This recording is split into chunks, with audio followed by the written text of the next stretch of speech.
দাঁড়ানো ভাইরা মেহেরবানি করে বসে পড়ে। এই বসগুলো আরেকটু দূরে দাও, এই কর্নার দাও, কর্নার দাও। এত মুখের সামনে দিলে বক্তা কথা বলবে কি হবে? আরেকটু দূরে দাও, এটা ওই কর্নার দাও।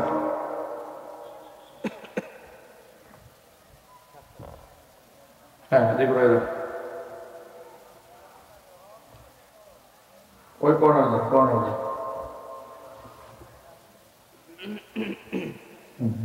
ঠিক আছে, আপনারা সবাই কেমন আছেন? আলহামদুলিল্লাহ বেশ ভালো আছি। বাজার সাগর দিঘি বাজার ব্যবসায়ীদের উদ্যোগে মাহফিল, বণিক সমিতির মাহফিল, যাদের উদ্যোগে মাহফিল সব ব্যবসায়ীদেরকে হাজির আছে এখানে। অনেক ব্যবসায়ী ভাইরা আজকে দোকান খুলে বসে আছেন, ঠিক কিনা বলেন? মেহমান দাওয়াত করে মেজবান নিজেই যদি বাড়িতে না থাকে, কথা বলতে হবে তো। মেহমান আপনি দাওয়াত করলেন ঢাকা থেকে, মেজবান বাড়িতে উধাও নাই, তো মেহমানদারিটা কেমন হবে? একটু জোরে বলতে হবে তো। বেচা কিনা তো প্রতিদিনই হয়। আল্লাহ পাকের কাছে আমরা দোয়া করি যারা কোরআনের মাহফিল সাজিয়েছেন তাদের ব্যবসায় যেন আল্লাহ বরকত দান করেন। কিন্তু এটা তো একটা নীতি এবং নৈতিক দায়িত্ব যা আমরা শ্রম ঘাম দিয়ে বাজারে পয়সা করে যে একটা মাহফিল আয়োজন করলাম, যদি সেখানে আমরা নিজেরাই না থাকি তাহলে এর থেকে তো দুঃখ আর কিছু হতে পারে না। মাইকের আওয়াজ বাহিরে যাচ্ছে।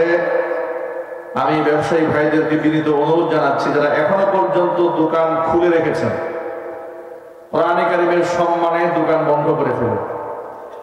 যদি বন্ধ না করেন এটা এই লজ্জা আপনাদেরই, এই ব্যর্থতা আপনারই যে আপনি মেহমানকে দাওয়াত করে আপনি সম্মান দিতে পারেন না, ঠিক কিনা বলতে হবে। এই জন্য আমি সকলের প্রতি উদাত্ত আহ্বান জানাচ্ছি যে আপনারা দোকানপাটের সামনে যারা এখনো পর্যন্ত ঘোরাফেরা করছেন, কোরআনে কারিমের মাহফিলকে নিয়ামত মনে করুন। একটা সময় আসবে যে আপনি ইচ্ছা করেও মাহফিলে বসতে পারবেন না, মনে চাইলেও বসতে পারবেন না। এখনো এই করোনাকালীন সময় আপনারা দেখেছেন যে লোকেদের মনে চেয়েছে মসজিদে গিয়ে একটু নামাজ পড়তে, মসজিদের দরজা বন্ধ, যাওয়া যেতে পারে না। মনে চেয়েছে কাবা ঘরে যাবে, কাবা ঘর আপনার জন্য নিষেধ করে দেওয়া হয়েছিল। উমরা চলে নাই, হজ চলে নাই। আল্লাহর কসম ওই সময় আমি নিজের একটু ভয় পেয়েছিলাম। যদিও আল্লাহর ঘরে আল্লাহ পাক 3 বার নিয়েছেন, আমার কাছে মনে হয়েছে যে আমার মনে হয় হক আদায় করে আল্লাহকে আমার ডাকা হয়নি। কিন্তু এই যে দরজা বন্ধ হয়ে গেল, যদি দরজা আমার জন্য ওপেন না হয়, মনের মধ্যে একটা আশঙ্কা, একটা শঙ্কা তৈরি হয়ে গেল যে আফসোস করেছিলাম অনেক বেশি। আল্লাহ পাকের খাস রহমতে আল্লাহ পাক আবার বিশ্ববাসীর জন্য আল্লাহর ঘর আল্লাহ উন্মুক্ত করে দিয়েছেন, আলহামদুলিল্লাহ। আল্লাহ পাক যেন আমাদের সকলকে ঘরে ঘরে প্রত্যেককেই যেন এই কথা মন থেকে নিয়ত করার তৌফিক দান করেন যে সামর্থ্য হওয়া মাত্র আমরা সবার আগে চলে যাব আল্লাহর ঘর বাইতুল্লাহতে। বলেন না ইনশাআল্লাহ? এই জন্য একটা সময় আসবে যখন আপনি মন চাবে যে আপনি তো ওয়াজ শুনে গিয়ে বসে, আপনার সেই সুযোগটা নাও হতে পারে।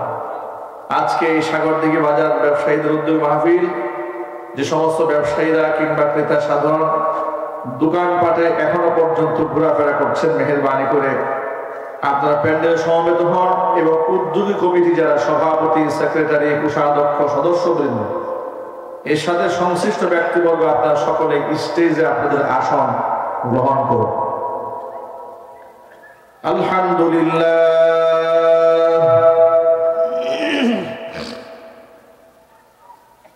আলহামদুলিল্লাহ নাহমাদুহু ওয়া নাস্তাঈনুহু ওয়া নাস্তাগফিরুহু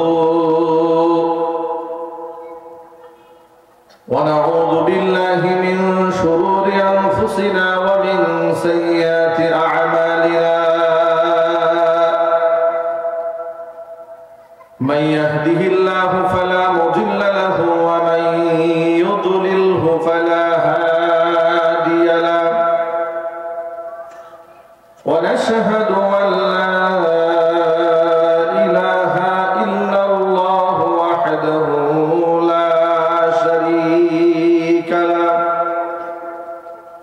ونشهد أن سيدنا ونبينا وحبيبنا وشفيعنا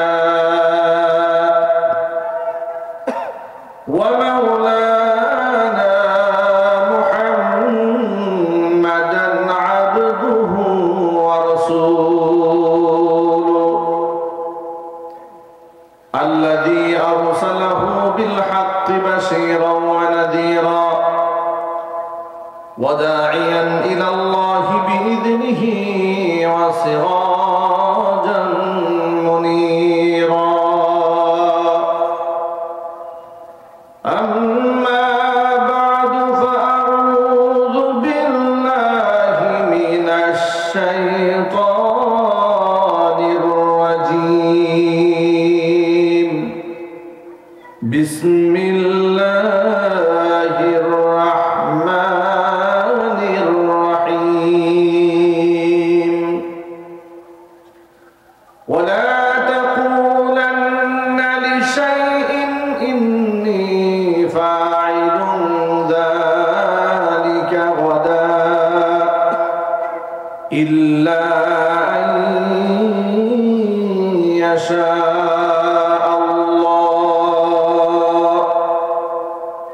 واذكر ربك إذا نسيت وقل عسى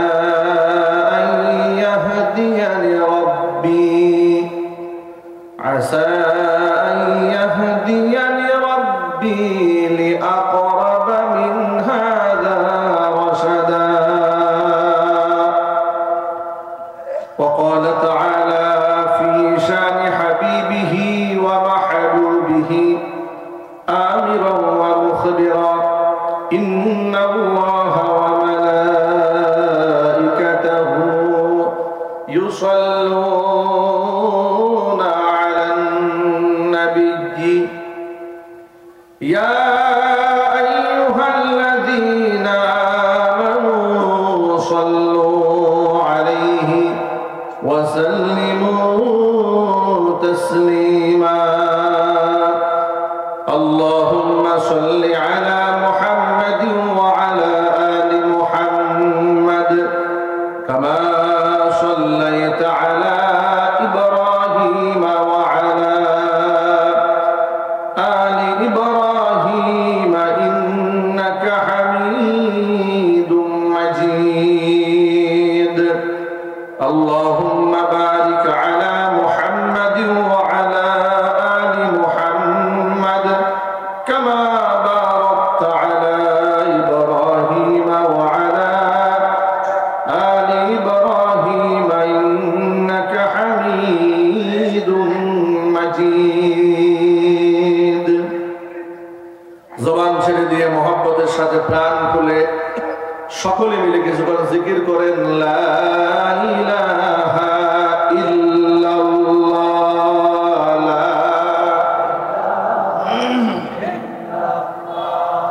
হালকা ইকো হালকা রিফা হালকা জিলে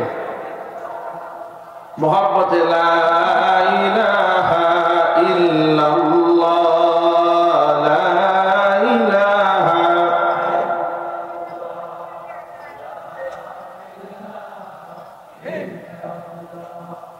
لا إله إلا الله لا إله إلا الله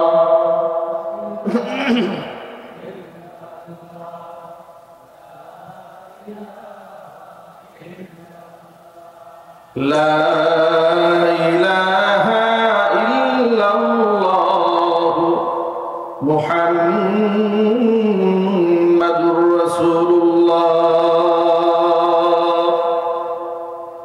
صلى الله عليه وسلم ঐতিহ্যবাহী টাঙ্গাইল জেলার অন্তর্গত ঘাটাইল সাগর দিঘি বাজার ব্যবসায়ীদের উদ্যোগে আয়োজিত আজকের এই 14তম বার্ষিক তাফসীর কুরআন মাহফিলের শেষ অধিবেশনের সম্মানিত সভাপতি হযরত মাওলানা মোহাম্মদ রফিকুল ইসলাম সাহেব খতিব নূরে মদিনা জামে মসজিদ সাগর দিঘি বারাকাল্লাহু ফি হায়াতি উপস্থিত আজকের তাফসীর ও কোরআন মাহফিলে সম্মানিত বিশেষ অতিথিবৃন্দ, হাজরাত, উলামায়ে কেরাম, মুরব্বিয়ান আযম, অত্র এলাকা এবং পার্শ্ববর্তী এলাকার বিভিন্ন প্রান্ত থেকে ছুটে আসা দিনদরদি ঈমানদার পরহেজগার মুত্তাকি মুসলিম ভাইরা, পর্দার অন্তরালে অবস্থানরত আমাদের সকলের শ্রদ্ধা ভাজন পর্দানিশীন মা এবং বোনেরা, মহান আল্লাহ রাব্বুল আলামিনের দরবারে আলিশান লাখ কোটি শুকরিয়া আদায় করছি যে মহান মনিব মুসলিম উম্মার এই ক্লান্তি লগ্নে হাজারো প্রতিকূলতাকে উপেক্ষা করে শত সহস্র বাধাকে পেরিয়ে নবী করিম সাল্লাল্লাহু আলাইহি ওয়াসাল্লামের ভাষায় বেহেশতের বাগানের মধ্যে উলামায়ে কেরামের মাজলিসে কোরআন হাদিসের মাহফিল আমাদেরকে যথা সময়ে উপস্থিত হয়ে কোরআন সুন্নাহ থেকে আলোচনা করার, আলোচনা শোনার সুযোগ করে দিয়েছেন। এজন্য আপনারা খুশি না বেজার? কম না বেশি? উচ্ছ্বসিত কণ্ঠে খুশি মনে মন প্রাণ উজাড় করে আল্লাহ পাকের শেখানো ভাষায় শুকরিয়া আদায় করছি। জবান ছেড়ে দিয়ে সকলে একযোগে বলছি আলহামদুলিল্লাহ। রব্বানা লাকাল হামদ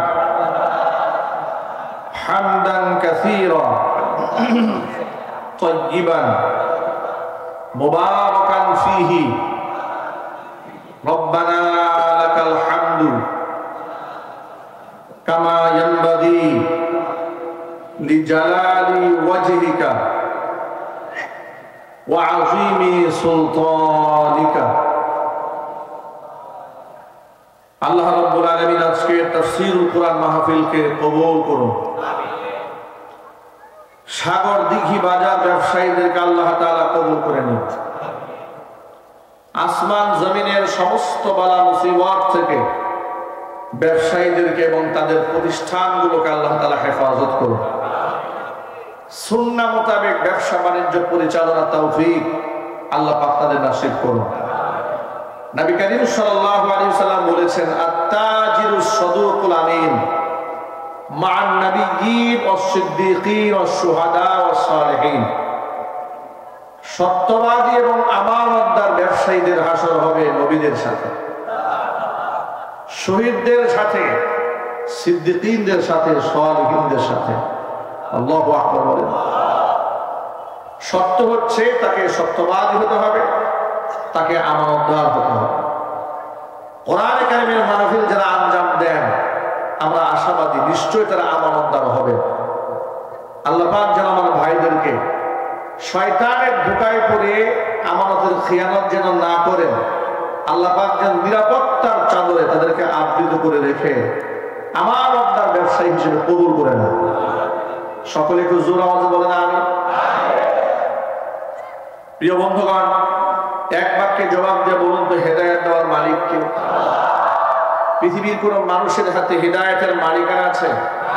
পৃথিবীর কোন পীরের হাতে, কোন দরবেশের হাতে, ওলিয়া উলিয়ার হাতে, এমনকি এই দুনিয়ার শ্রেষ্ঠ মানুষ আম্বিয়া আলাইহিমুস সালাতু ওয়াস সালাম তাদের হাতেও আল্লাহ রাব্বুল আলামিন হেদায়েতের মালিকানা দেননি। তারা ছিলেন হেদায়েতের পথের পথিক, মুর্শিদ, মানুষকে সত্য পথের দিশা দিয়েছে। তারা হাদি ইলা সিরাতিল মুস্তাকিম ছিলেন। এমনকি তারা নিজেরাও সত্যের উপর প্রতিষ্ঠিত ছিলেন, সত্যের উপরে তারা আহ্বান করেছেন। কিন্তু হেদায়েতের মালিক পৃথিবীর কোন নবীগণ ছিলেন না। হেদায়েতের মালিক যদি নবীগণ হতেন, ইব্রাহিম আলাইহিস সালাতু ওয়াস সালামের কলিজার টুকরা পিতা আযম মূর্তি পূজারী হয়ে দুনিয়া থেকে তিনি বিদায় নিতেন না। কথা বলতে হবে। হেদায়েতের মালিকানা যদি নবীগণ হতেন, লূত আলাইহিস সালাতু ওয়াস সালামের প্রিয়তমা স্ত্রী হেদায়েত শূন্য হয়ে কুফফারদের সাথে মিলিত হয়ে আল্লাহর গজবে দুনিয়া থেকে ধ্বংসপ্রাপ্ত হতেন না। হেদায়েতের মালিকানা যদি নবীদের হাতে হতো, নবী নূহ আলাইহিস সালাতু ওয়াস সালামের কলিজার টুকরা ছেলে কেনান ঈমান হারা হয়ে কুফফারদের সাথে মিলিত হয়ে প্লাবিত হয়ে জমিন থেকে বিদায় হতো না। হেদায়েতের মালিকানা যদি দু জাহানের বাদশা ইমামুল মুরসালিন রাহমাতুল লিল আলামিন খাতামুল আম্বিয়া নবিয়ুনা মুহাম্মদুর রাসূলুল্লাহ সাল্লাল্লাহু আলাইহি ওয়াসাল্লামের হাতেই থাকতো, কলিজার টুকরা চাচা আবু তালেব ঈমান হারা হয়ে দুনিয়া থেকে বিদায় নিতেন না। যদি বলতে হবে ঠিক কিনা? তাহলে এক বাক্যে প্রমাণিত হলো হেদায়েত দেওয়ার একমাত্র মালিক আল্লাহর হাবিব রাহমাতুল লিল আলামিনের চাচা আবু তালেব যখন ঈমান হারা হয়ে দুনিয়া থেকে বিদায় হয়ে গেলেন, নবীজির আফসোসের কোনো সীমা ছিল না। নবীজি এত বেশি কান্না করলেন, এত বেশি আফসোস করলেন, পরিতাপ করলেন, অনুশোচনা করলেন যে সারা জীবন আমার চাচা আমাকে কোলে কাঁখে করে মানুষ করেছে, কাফির ঈমান না যেন আমাকে আক্রমণ করতে না পারে, আমাকে পাহারাদারি করেছে।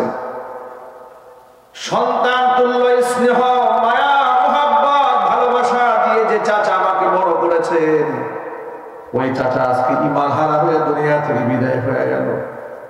নবীজির মনের মধ্যে এত কষ্ট, এত ব্যথা, এত বেশি নবীজি কান্না করলেন। আল্লাহ পাক কোরআনে কারীমের আয়াত নাযিল করে নবীকে জানায় দিলেন, ও আমার হাবিব, ইন্নাকা লা তাহদি মান আহাবাবতা ওয়ালাকিন্নাল্লাহা ইয়াহদি মান ইয়াশা। ও আমার হাবিব, যাকে খুশি আপনি তাকে হেদায়েত দিতে পারবেন না, হিদায়াতের মালিক আপনি নন। ওয়ালাকিন্নাল্লাহা ইয়াহদি মান ইয়াশা, যাকে খুশি তাকে হেদায়েত দেব একমাত্র আমি আল্লাহ রাব্বুল আলামিন। আয়াত দ্বারা প্রমাণ হয়ে গেল হেদায়েতের মালিক পৃথিবীতে কোনো মানুষ নন। অথচ এই দুনিয়ার মানুষেরা কোরআন সুন্নাহর জ্ঞান না থাকার কারণে বর্তমানে কিছু পীরদেরকে শুধুমাত্র হেদায়েতের মালিক মনে করে না, বরং পীরদেরকে এই জমিনের অসংখ্য মুসলমান জান্নাতের মালিকও মনে করে। কথা বলতে হবে, ঠিক কিনা বলে? শুধুমাত্র হেদায়েতের মালিক মনে করে না, জান্নাতের মালিক মনে করে পীর আল্লাহর কাছ থেকে জান্নাতের ঠিকাদারি নিয়ে ফেলেছে। বাস্তবতা আছে না নাই? যার অসংখ্য প্রমাণ এবং ডকুমেন্ট আমার হাতে আছে। আপনারা যারা সচেতন নাগরিক, আপনারা নিজেরাও জানেন, মাজারে গিয়ে যারা সিজদা দেয়, কবরে শুয়ে থাকা ব্যক্তির কাছে যারা সাহায্য প্রার্থনা করে, ওদের ঈমান, ওদের আকীদা হলো আমাকে নিশ্চয়ই তিনি দিতে পারেন যিনি কবরে শুয়ে আছেন। জোরে জোরে বলেন নাউযুবিল্লাহ। বাস্তব প্রমাণ হলো কয়েকদিন আগে চট্টগ্রামের এক কুখ্যাত বক্তার নাম তার ভণ্ড জাহাঙ্গীর, ঠিক কিনা? বাংলাদেশের চরম পর্যায়ে বিতর্কিত সমালোচিত ব্যক্তি এসএসসি পরীক্ষার্থীদেরকে সাথে নিয়ে মাজারে চলে গেছে, মাইজ ভান্ডারের মাজারে। মাজারে গিয়া বলে, বাবা তোমার কদমে আমাদের সালাম গ্রহণ করবে। এই যে পরীক্ষার্থীদেরকে এদেরকে সাথে করে নিয়ে এসেছি, কদিন পরে এদের পরীক্ষা, এদের ভুল ত্রুটি মার্জনা করে ক্ষমা করে দিয়া তুমি এদেরকে পাশ করাইয়া দিও।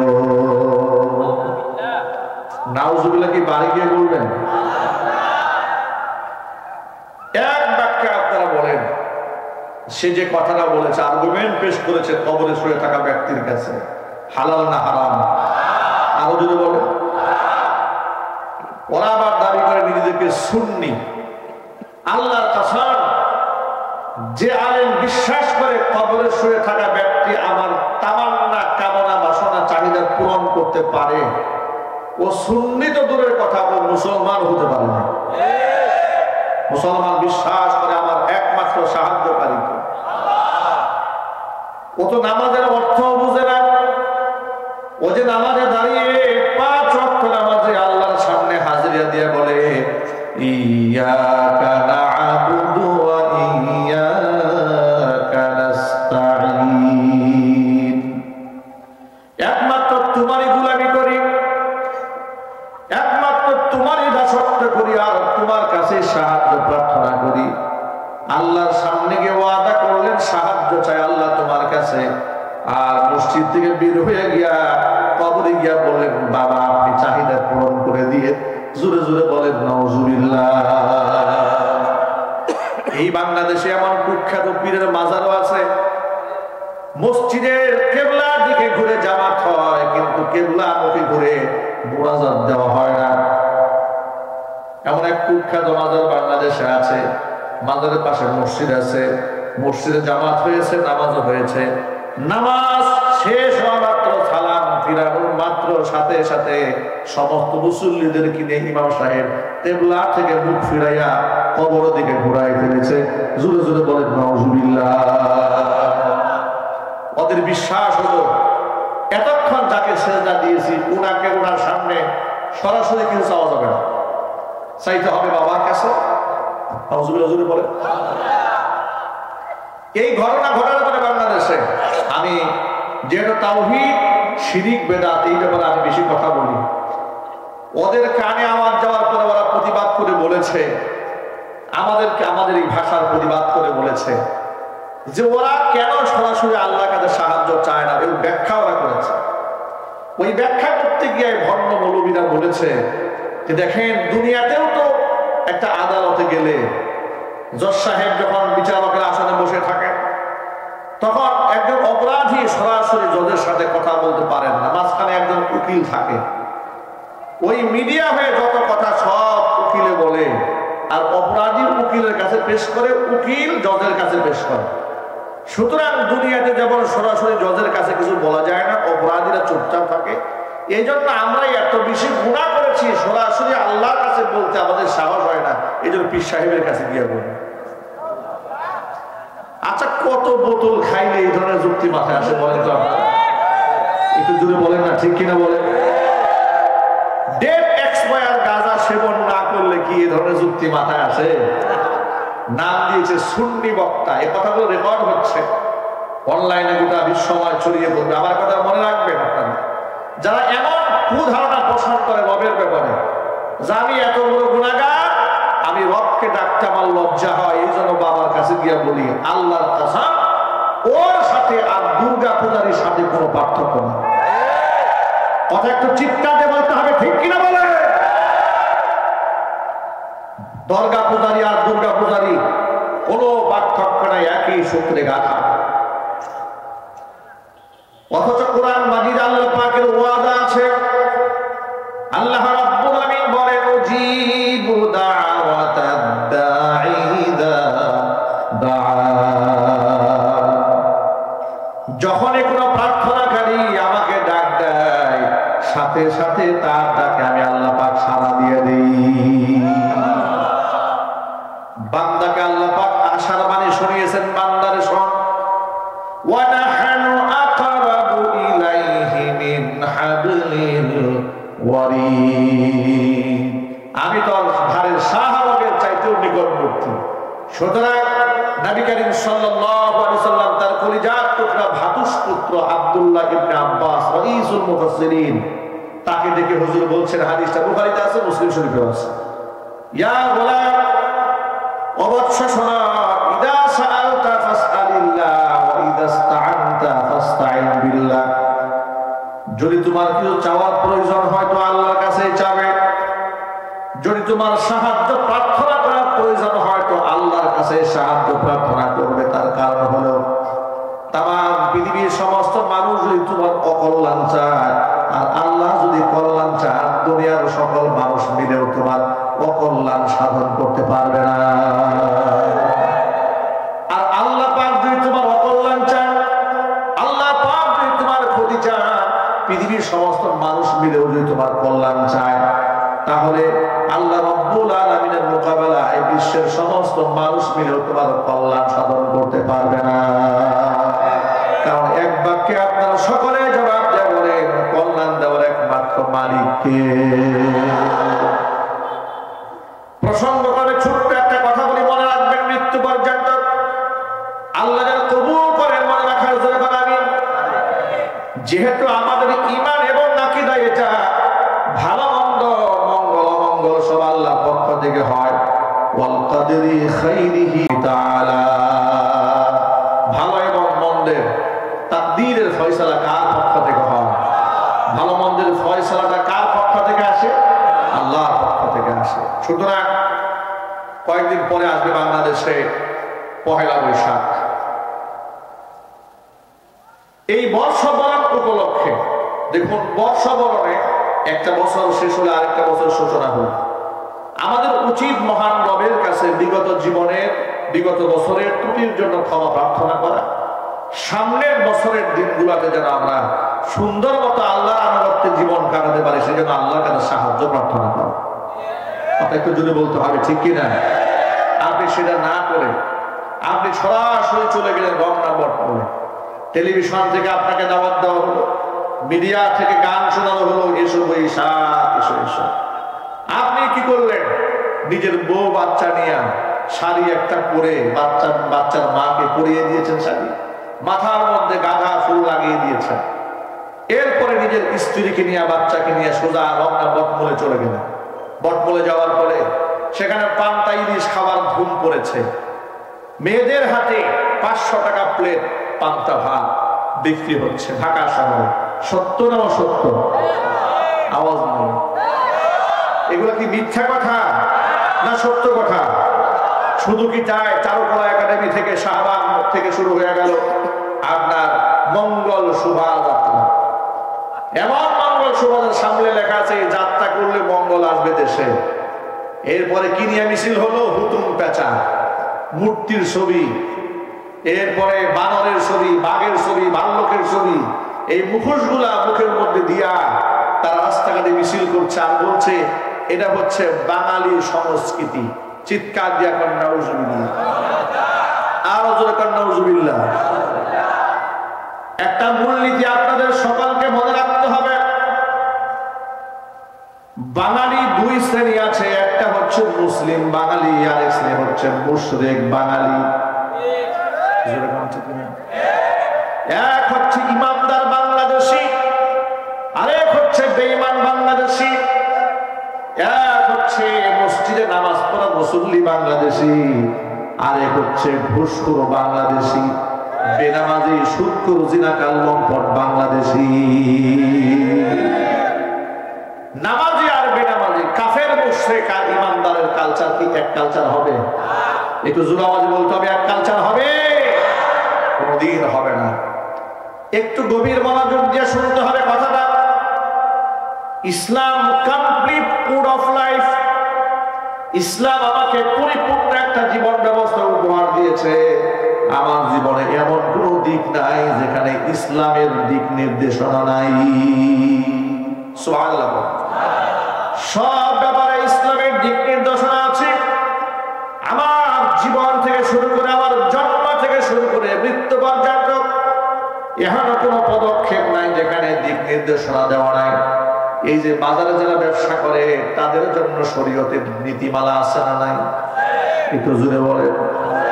ওজনে যারা কম দেয়, খাদ্যে যারা ভেজাল দেয়, তাদের ব্যাপারে কোরআন শরীফে আয়াত আছে না নাই? ফাওয়াইলুল লিল মুতাফফিফিন আল্লাযীনা ইযা তালু আলান নাসি ইস্তাওফুন। ওই সমস্ত ব্যবসায়ী যারা নিজেরা অন্যের কাছ থেকে নেওয়ার সময় পরিপূর্ণ করে নেয়, কিন্তু অন্যকে দেওয়ার সময় তারা কম দিয়ে দেয়। নামাজ যদি আপনি পড়েন, আল্লাহর কসম, ওই সিজদা দিয়ে আল্লাহর দরবারে নাজাত পাওয়া যাবে না। কথা বলেন না, ঠিক কিনা বলেন? এই যে সামনে রমজান আসতেছে, রমজান উপলক্ষে বাংলাদেশে ব্যবসায়ীরা রোজার প্রস্তুতি গ্রহণ করতেছে। ফ্রি ফ্রি খাদ্য বিতরণ চলতেছে মনে হয় নাকি? রমজান উপলক্ষে ব্যবসায়ীদের বিরাট প্রস্তুতি চলতেছে। সবকিছুর দাম দ্বিগুণ বাড়ায় ফেলেছে। কথা বলতে হবে। তেলের দাম দ্বিগুণ, পেঁয়াজের দাম, আলুর দাম, বুটের দাম, সোলার দাম, সবকিছুর দাম বাড়িয়ে দিয়েছে ব্যবসায়ী। ও ব্যবসায়ী, তুমি যদি বছরে বছর উমরাও করো, কৃত্রিম ক্রাইসিস তৈরি করে বেশি মুনাফার আশায় মানুষকে যারা ধোঁকা দিয়ে মানুষের কাছ থেকে অর্থ করে কামাই নিয়েছো, আল্লাহর কসম তোমার এই পয়সা দিয়া উমরা করলেও আল্লাহ পাক তোমাকে নাজাত দিবে না। আল্লাহ নবী সাল্লাল্লাহু আলাইহি ওয়াসাল্লাম বলেছেন, কৃত্রিম ক্রাইসিস দ্বারা যারা তৈরি করে, খাদ্য গুদামজাত করে মানুষের জন্য দ্রব্যমূল্য অসহনীয় করে তোলে, এই পৃথিবীতে আল্লাহ পাকের পক্ষ থেকে তাদের জন্য সবচেয়ে বড় আযাব এবং গজব হবে। চরম পর্যায়ে ফকির হয়ে বিশ্ব এবং হত দরিদ্র না হয়ে তার মৃত্যু হবে। ঘৃণার সাথে নাউজুবিল্লাহ, আরো জোরে আওয়াজে বলতে হবে নাউজুবিল্লাহ। হত দরিদ্র ফকির মিসকিন না হয়ে ও মরবে না, আর ওর অভাব ওর অনটন কোনদিন দূর হবে না। যারা মানুষকে কৃত্রিম ক্রাইসিস তৈরি করে মানুষের খাদ্য দ্রব্যের মূল্য বাড়িয়ে দেয়, দ্রব্য মূল্যের দাম বাড়িয়ে দেয়, এমন পশু দেশে আছে না? একটু জুড়ে বলেন, আছে না? আফসোস কি জানেন? আফসোস হচ্ছে যারা এগুলা করে তাদের নামের কোন তালিকা আমরা পাই না। আজকে বিভিন্ন জায়গায় তাফসীর মাহফিল করতে গেলে লিস্ট দেওয়া হয় যে এই তো 10 জন, এই 15 জন, এই 17 জন ওয়াজ করতে পারবে না। এমন লিস্ট পাওয়া যায়, কিন্তু এমন লিস্ট পাওয়া যায় না এই 50 জন বাংলাদেশে কোনো ব্যবসা করতে পারবে না। তেলের দাম যারা বাড়িয়েছে, আলুর দাম যারা বাড়িয়েছে, গুড় সোনার দাম যারা বাড়িয়ে দিয়েছে, এই বাংলাদেশে এই সমস্ত ব্যবসায়ীদের লাইসেন্স ক্যান্সেল করে দেওয়া হলো। কথা বলতে হবে, ঠিক কিনা বলে? সেটা না করে হুজুর দমন, আলেম দমনের ষড়যন্ত্র করা হয়। এটা করে কি ফায়দা হবে? রমজান মাস সামনে আসতেছে, গোটা পৃথিবীর মুসলিম দেশগুলাতে, বিশেষ করে মধ্যপ্রাচ্যে মানুষের জন্য খাবার যতটা সহজভাবে উপস্থাপন করা যায়, দ্রব্যমূল্যের দাম যত নমনীয় আর সহনীয় করা যায় চেষ্টা চলছে। আমরা নিজেরাও দেখেছি যারা রমজানে উমরা করতে যান, এই খবর তাদের কাছে আছে। সৌদি আরবে বড় বড় স্টলে সেখানে ছাড় দিয়ে দেওয়া হয় রমজান উপলক্ষে। সেখানে ব্যবসায়ীদের জন্য, ব্যবসায়ীরা সাধারণ মানুষের জন্য দ্রব্যমূল্য ছাড় দিয়ে দিয়েছে। 20% ছাড়, 50% ছাড়, 30% ছাড়। জোরে জোরে বলুন সুবহানাল্লাহ। এমনকি ইউরোপ আমেরিকার মতো পশ্চিমাদের দেশে, অমুসলিমদের দেশেও রমজান উপলক্ষে মুসলিমদের জন্য দ্রব্যমূল্য ছাড় দিয়ে দেওয়া হয়। আর পৃথিবীর দ্বিতীয় বৃহত্তর মুসলিম দেশ বাংলাদেশ, যে দেশে হাফেজ কোরআনের সংখ্যা অনেক বেশি, মাদ্রাসার সংখ্যা অনেক বেশি, মসজিদের সংখ্যা অনেক বেশি, আলেম ওলামা পীর বুজুর্গের অভাব নাই। এত পীর বাংলাদেশে, গোটা পৃথিবীতে এত পীর নেই। একটু যদি বলতে হবে, ঠিক কিনা বলেন? এমন এলাকা আছে মুরিদের চাইতে পীরের সংখ্যা বেশি। কথা বলেন, ঠিক কিনা বলেন? ঘরে ঘরে পীর। একদিন এক মুরিদের সাথে আমার সাক্ষাৎ। আমি মুরিদকে বললাম, যাই তোর পীর সাহেব কি নামাজ পড়ে? আমাকে বলে, মুরিদ আমাকে বলছে, হুজুর পীর সাহেবের অনেক বুঝাইছি আমি। কথা বুঝতে পারছেন কথা? মুরিদকে বলছে তোর পীর কি নামাজ পড়ে? এবার মুরিদ বলছে, হুজুর পীর সাহেবকে আমি একান্তে অনেক বুঝাইছি যে হুজুর অন্তত পক্ষে আপনি নামাজটা পড়েন, তাহলে আপনার মুরিদ অনেক বাড়বে। এই হচ্ছে পীরদের অবস্থা। মুরিদের পীর সাহেবকে বুঝায় চারদিকে নামাজ পড়েন, নামাজ পড়লে আপনার মুরিদ আরো বাড়বে, আপনার গ্রহণযোগ্যতা আরো বাড়বে। তাহলে তো মুরিদের পীর হওয়া দরকার আছে। কথা বলতে হবে, ঠিক কিনা? এই হচ্ছে বাংলাদেশের অধিকাংশ পীর মুরিদের অবস্থা। এর অর্থ এই নয় যে তাহলে কি হক্কানি পীর নাই, নিশ্চয়ই আছে, আল্লাহর ওলিরা তো আছে। সত্য পথের পথিক যারা, তারা নিজেদের কারামত, নিজেদের বরত্ব মানুষের সামনে প্রচার করে না। তারা নিজেদের দিকে ডাকেও না, নিজের কবরের দিকে ডাকেও না। এমন কথা বলে না এই দরবারের মুরিদ হলে কবরে কোনো আযাব হবে না, এমন কথা জীবনেও তারা বলবে না। তারা মানুষকে ডাকে আল্লাহর দিকে, তার রাসূলের দিকে। যদি বলুন ঠিক কিনা?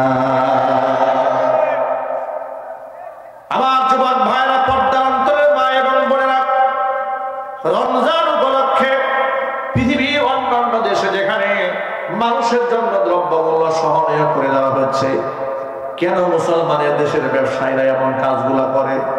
কেন দ্রব্যমূল্যের দাম বেড়ে যায়? আজকে ব্যবসায়ীরা, বিশেষ করে সাগরদিঘি বাজার ব্যবসায়ীদের মাহফিল, অন্তত পক্ষে এই বাজারের সভাপতি, সেক্রেটারি, কোষাধ্যক্ষ, সদস্য যারা আছে, সমিতির সকলে মিলে কোরআনের মাহফিল থেকে ওয়াদা করবে, আমরা বাজারকে যথেষ্ট পরিমাণ সহনীয় রাখার চেষ্টা করব ইনশাআল্লাহ। ব্যবসার মধ্যে বরকত দেবেন কে? আরো যদি বলুন, বরকত দেওয়ার মালিক কে? আপনি হয়তো মনে মনে ভাবছেন যে অসুবিধা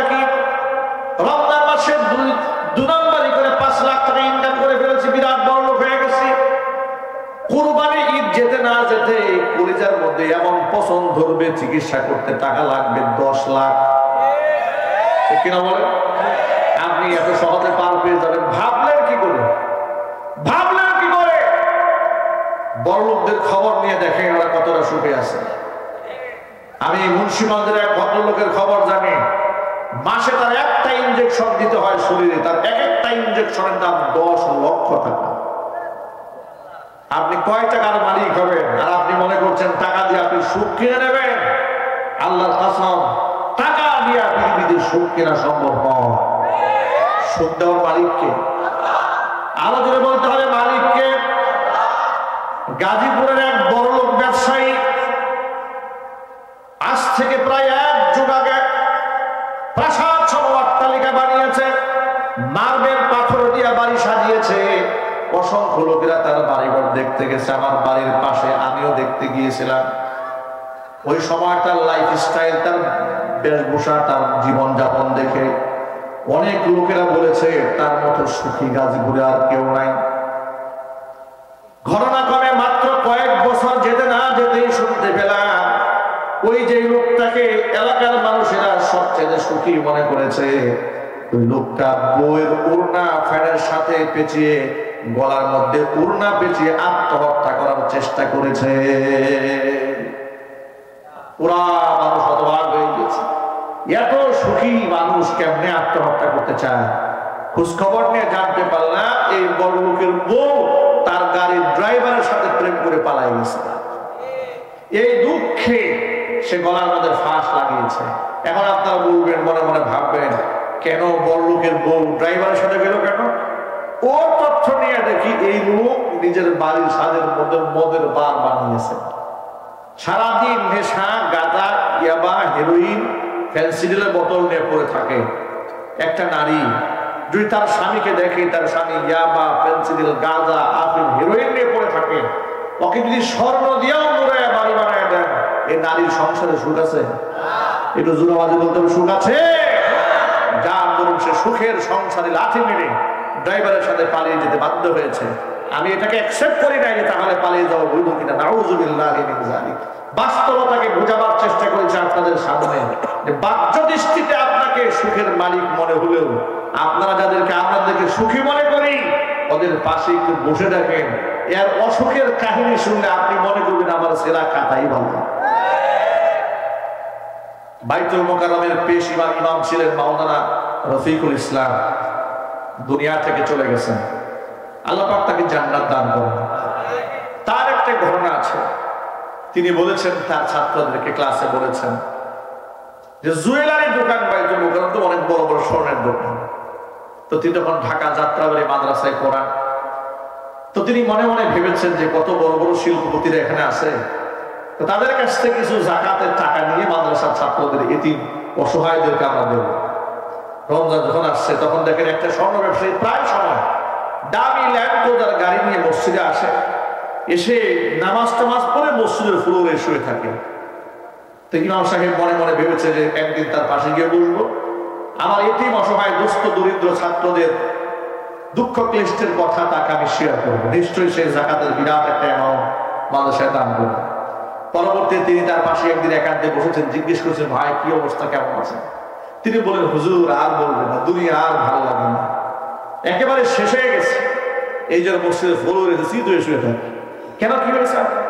বাংলাদেশ ব্যাংক থেকে 500 কোটি টাকা লোন নিয়েছে, কিন্তু ব্যবসার এমন বাজে অবস্থা, সর্বশেষ আমার 14 গোষ্ঠী বিক্রি করলে হবে 300 কোটি টাকা, এখনো 200 কোটি টাকা নাই। হুজুর গল্প করে বলেছেন যে আমার কাছে মনে হইল যে এই লোক তো যাকাত দেওয়ার মালিক না, বরং আমরা কিছু যাকাত কালেকশন করে ওর ঋণ পরিশোধ করি। কথা বলতে হবে, ঠিক কিনা বলে? এটা শুধুমাত্র এক্সাম্পল বুঝাবার জন্য বলেছি যে বাহ্য দৃষ্টিতে আমরা যাদেরকে সুখী মানুষ মনে করি, বাস্তবিক অর্থে তারা অধিকাংশই সুখী নয়। কারণ টাকা এগুলো সুখ দিতে পারে না, এগুলো সুখের উপকরণ বটে, কিন্তু সুখ দেওয়ার মালিক কে? সবাই তো আল্লাহর নামটা মহব্বতের সাথে বলে। সুখ দেওয়ার মালিক কে? কোরআন মাজিদ আল্লাহ রাব্বুল আলামিন বলেছেন মান আমিলা সালিহান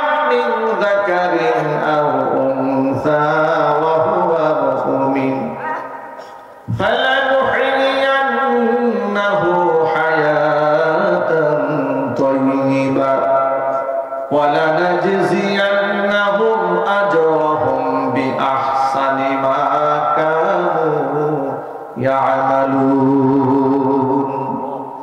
এই পৃথিবীতে যারা ঈমানের সাথে ভালো কাজ করবে, হোক সে নারী কিংবা হোক সে পুরুষ, ঈমান আনে, ঈমানের সাথে যদি সে ভালো কাজ করে, আমি আল্লাহ রাব্বুল আলামিন তাকে দুটো পুরস্কারে পুরস্কৃত করব। একটা পুরস্কার দেব দুনিয়াতে, আর একটা পুরস্কার দেব তাকে আখিরাতে।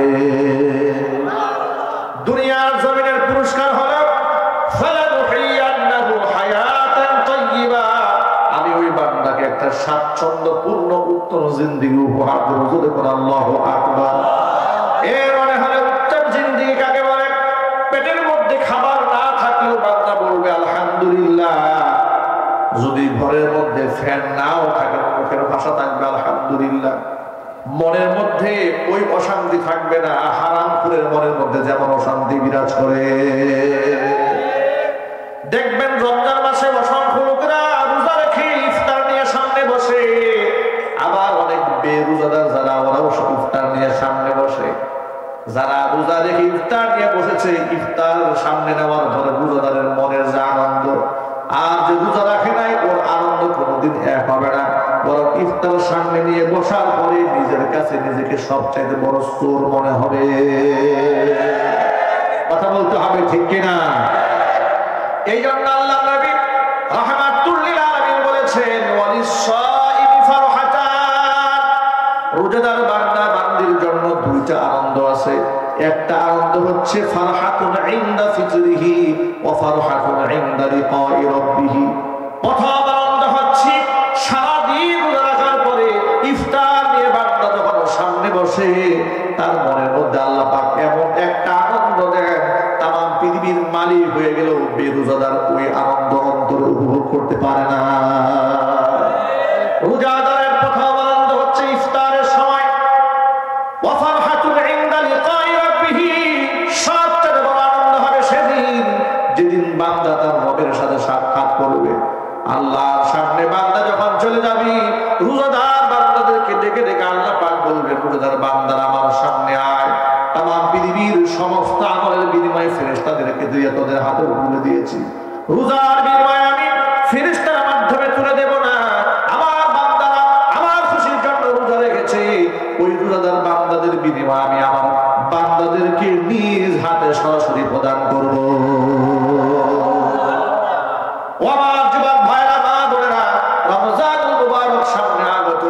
আল্লাহ রাব্বুল আলামিন বলে দিয়েছেন, ইয়া আইয়ুহাল্লাযীনা আমানু কুতিবা আলাইকুমুস সিয়ামু কামা কুতিবা আলাল্লাযীনা মিন ক্বাবলিকুম লাআল্লাকুম তাত্তাকুন। আয় বান্দাগণ, কুতিবা আলাইকুমুস সিয়াম, তোমাদের উপর রোজাকে লিখিতভাবে ফরজ করা হয়েছে। কুতিবা আলাইকুমুস সিয়াম আই ফুরিদা আলাইকুমুস সিয়াম, তোমাদের উপর রমজানের রোজাকে ফরজ করা হয়েছে।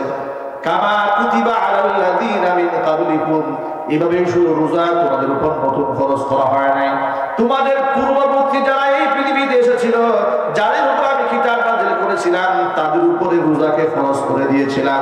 অনুরূপভাবে তোমাদের উপর রোজাকে ফরজ করা হলো। কেন ফরজ করলাম? শোনো, লাআল্লাকুম তাত্তাকুন, রোজা রাখার বিনিময়ে তুমি যেন পরহেজগার হয়ে যেতে পারো। এক বাক্যে সকলকে জবাব দিতে হবে, রমজানে রোজা সুন্নাত নাকি ফরজ? আরো জোরে বলেন। আল্লাহ নবী রাহমাতুল লিল আলামিন রমজান মাসের গুরুত্বের ব্যাপারে এত বেশি কথা বলেছেন। রমজান মাস শুরু হওয়ার 2 মাস আগে থেকে আল্লাহ নবী আল্লাহর কাছে দোয়া করতেন, আল্লাহুম্মা বারিক লানা ফি রজব ওয়া শাবান ওয়া বাল্লিগনা রমাদান। আয় আল্লাহ, রজবে শাবানে তুমি আমাদেরকে বরকত দান করো, রমজান পর্যন্ত আমাদের নেক হায়াত দারাজ করো। রমজান মাস হচ্ছে সেই মাস, ইদা দাখালা রমাদান ফুতিহাত আবওয়াবুস সামা। আল্লাহ নবী বলেন, রমজান যখন শুরু হয়ে যায়, আসমানের রহমতের সবগুলো দরজা আল্লাহ রাব্বুল আলামিনের উন্মুক্ত হয়ে যায়। ওয়াফি রিওয়ায়াতিন ফুতিহাত আবওয়াবুর রাহমা, রহমতের দুয়ারগুলো উন্মুক্ত হয়ে যায়। ওয়া গুল্লিকাত আবওয়াবু জাহান্নাম, জাহান্নামের দরজা বন্ধ হয়ে যায়। সুলসিলাতি শায়াতিন, শয়তানকে হাতে পায়ে শিকল দিয়ে আটকায় দেওয়া হয়। রমজান মাসে শয়তান নতুন করে কাউকে ধোঁকা দিতে পারে না। রমজান মাস হচ্ছে সেই মাস যে মাসে একটা নফল ইবাদত করলে অন্য মাসের ফরজ ইবাদতের সমতুল্য সব হয়ে যায়। আল্লাহু আকবার বলেন। রমজান মাসে একটা ফরজ ইবাদত করলে অন্য মাসের 70টা ফরজ ইবাদতের সমতুল্য হয়ে যায়। রমজান মাসে কোন বান্দা যদি একখানা দান করে 10 গুণ থেকে শুরু করে ইখলাসের উপর ভিত্তি করে আল্লাহ রাব্বুল আলামিন 700 গুণ পর্যন্ত সওয়াবকে বৃদ্ধি করে দেন।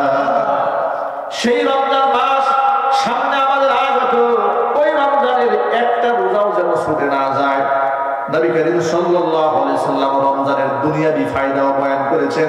বিজ্ঞান তার প্রমাণ পেয়েছে। নবীজি বলেন সুমু তাসিহু, রোজা রাখো আর সুস্থতার নিয়ামত গ্রহণ করো। আল্লাহু আকবার বলেন। এখানে অনেক গার্জিয়ানরা আছে, প্রসঙ্গক্রমে ছোট্ট একটা কথা বলে দিই, ভুলে যাবেন না।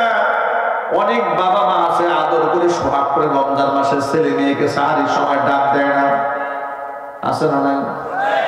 বাচ্চাদেরকে সকালবেলা ভোরবেলা প্রত্যুষে সাহারির সময় ডাক দেয় না। যুবতী মেয়ে বালিকা হয়ে গেছে, মা ডাক দেয় না, বলে রমজান মাসে রোজা রাখলে মেয়ের চেহারা নষ্ট হয়ে যাবে, আমার মেয়ে ক্ষুধায় কষ্ট পাবে, আমার ছেলের পরীক্ষা শুরু হয়েছে, রমজান মাসে রোজা রাখতে দেওয়া যাবে না। আদর করে সোহাগ করে রাতের বেলায় ঘুম পায়ে রাখে, ভালো করে কথাটা মনে রাখেন, কান করে শুনে রাখেন। আল্লাহর কসম, আল্লাহর কসম, আমি এবং আপনি আমাদের সন্তানদেরকে যতটুকু ভালোবাসি, আমার রব তার বান্দা বান্দীদেরকে তার চেয়ে কয়েক লক্ষ কোটি গুণ বেশি ভালোবাসে। সন্দেহ আছে? জোরে বলে সন্দেহ আছে? একটা সময় আসে স্বার্থের টানাপোড়া হলে মা বাবাও সন্তানকে তেজ্য পুত্র করে দেয়। কথা বলেন, বাস্তবতা আছে না? কিন্তু মহান রবের সামনে বান্দা এত নাফরমানি করে, সে বান্দাকে মহান রব ভুলেন না। আল্লাহ অপেক্ষায় থাকেন বান্দা কখন একটা বার আমাকে ডাক দেবে। 40 বছরেও আল্লাহকে ডাক দেয় না, 40 বছর পরে ভুলে আল্লাহকে ডাক দিয়েছে, সাথে সাথে আল্লাহ পাক বান্দার ডাকে সাড়া দিয়ে দিয়েছে। তিনি কে? সবাই বলুন, তিনি কে? সুতরাং ভাইরা আমার, মায়েরা আমার, বোনেরা আমার, কথাটা মনোযোগ সহকারে শোনেন। রমজান মাসে নিজেরাও রোজা রাখবো, সন্তানদেরকেও ডেকে রোজার জন্য প্রস্তুত করব। বলেন ইনশাআল্লাহ। একটু ইনশাআল্লাহ জোরে বলতে হবে, ইনশাআল্লাহ। কেন শোনেন? তার কারণ হলো আমার সন্তান, আমার ছেলে, আমার মেয়ে আমার কাছে আল্লাহর দেওয়া আমানত। যদি আমার আমানতের সদ্ব্যবহার করতে পারে, কিয়ামতের দিন আমি সন্তানের ওসিলায় মাফ পেয়ে যাব। আর এই সন্তানটাকে যদি আমি আল্লাহর পক্ষ থেকে নিয়ামত আমানত পরীক্ষা মনে না করি, আমার মনে যেভাবে করি সেভাবে সন্তানকে আমি লালিত পালিত করি, আল্লাহর কসম পরকালে শুধু জাহান্নামে পড়তে হবে তা নয়, জাহান্নামের আগুন দুনিয়া থেকেই শুরু হয়ে যাবে। কয়েকদিন আগে ঢাকা শহরের এক নেশাগ্রস্ত ছেলে মিডিয়ার সামনে তার বক্তব্য উপস্থাপন করেছে। সত্যার নেশে একটা মিডিয়া, তারা বাস্তবতার নিরিখে কিছু ঘটনা প্রবাহ জাতির সামনে বর্ণনা করে, যাতে মানুষ এখান থেকে শিক্ষা গ্রহণ করতে পারে। নেশাগ্রস্ত ছেলেকে বলছে, তুমি কি ধরনের নেশা করো? ছেলে বলছে, এখনো কোনো নেশা নাই যা আমি করি না, আমি সব ধরনের নেশা করি। সে একদম অ্যাডিক্টেড। তাকে বললো যে তোমার প্রতিদিন কেমন টাকা খরচ হয়? সে বলছে ধরুন 30 থেকে 35 হাজার টাকা পার নাইট। পার নাইট তাকে 30 থেকে 35 হাজার টাকার মাদক সেবন করে। তাকে জিজ্ঞেস করা হলো, এত টাকা তুমি পাও কই? বলে আমার বাবা মা দেয়। কেন তোমার বাবা মাকে মাদক কিনতে বাধ্য নাকি? সে ছেলে জবাব দিয়ে বলছে, জন্ম যেহেতু দিয়েছে টাকা দিতে বাধ্য। নাউজুবিল্লাহ, কি বাড়ি গিয়ে বলবো? জন্ম যেহেতু দিয়েছে টাকা দিতে বাধ্য। তাকে বলা হলো, তুমি এমন জীবন গ্রহণ করলে কেন? ছেলে জবাব দিয়ে বলে, আমার মা থাকে ক্লাবে ক্লাবে, আমার মা থাকে অনুষ্ঠানে ফাংশনে ব্যস্ত, বাবা তার বিজনেস নিয়ে ব্যস্ত, আমাকে সময় দেওয়ার টাইম নাই, আমি আমার জীবন সাথী মাদককে বানিয়ে নিয়েছি। চিৎকার দিয়ে পড়ে নাউজুবিল্লাহ। ছেলে আবার কথায় কথায় ইংরেজিতে কথা বলে, বুঝতে পারলাম ছেলেটা ইংলিশ মিডিয়ামে লেখাপড়া করেছে। আমি বুঝতে পেলাম ধনীর দুলাল না হলে পার নাইট তাকে আপনাকে 30 থেকে 35,000 টাকা যে মাস সরবরাহ করে, বড়লোক না হলে তো সম্ভব নয়। কথা বলেন ঠিক কিনা? এখান থেকে আমি যে মেসেজ আপনাদের সামনে উপস্থাপন করতে চাই সেটা হচ্ছে, একটা সন্তানের পেছনে আপনি মাসে 9 লক্ষ টাকা খরচ করেও মানুষ বানাতে পারেন না, 10 লক্ষ টাকা খরচ করে মানুষ বানাতে পারেন না। আর এই সন্তানের কলিজার মধ্যে যদি আপনি কোরআনের নূর ঢেলে দিতে পারতেন, আল্লাহর কসম, এই সন্তান আপনার জন্য অভিশাপ বয়ে আনতো না, সন্তান আপনার গৌরবের কারণ হয়ে যাবে। কথা একটু যদি বলতে হবে, ঠিক কিনা বলেন?